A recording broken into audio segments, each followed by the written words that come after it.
வணக்கம். நான் பார்த்தேன் சமைத்தேன் அன்னபூர்ணி. இன்றைக்கி என்ன சமையல் பண்ணினேன்னு தான் நான் இங்கே காமிச்சிருக்கேன். இது பாலக்கீரை இருந்தது, அதில் மிளகூட்டல் பண்ணியிருக்கேன். தேங்காய் அரைச்சி விடுறதுக்கு பதிலாக தேங்காய் பால் எடுத்து தேங்காய் பால் போட்ட மிளகூட்டல்.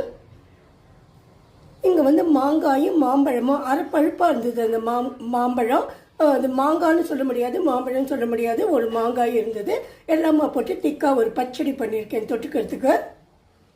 இது மிக்சட் தால் ஃப்ரை குழந்தைக்காக. இதில் என்னென்ன தால் போட்டிருக்கேன்னா தோரம்பருப்பு, பயத்தம்பருப்பு, கடலைப்பருப்பு மூணுத்தையும் ஊற வச்சுட்டு அது கூட கொஞ்சம் பச்சை மிளகா, இந்த பஜ்ஜி மிளகா மாதிரி இருக்கும் இல்லையா, அந்த மிளகா 2-3 நறுக்கி போட்டு 2 தக்காளியும் போட்டு கொதிக்க வச்சுட்டு அதுக்கப்புறம் தாளித்து எல்லா மசாலா பொடியும் போட்டிருக்கேன்.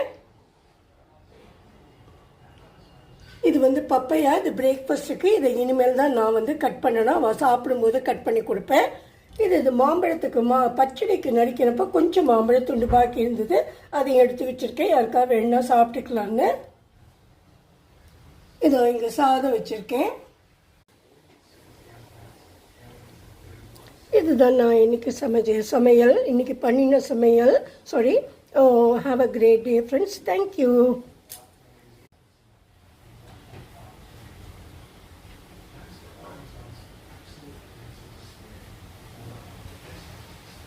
Bye friends.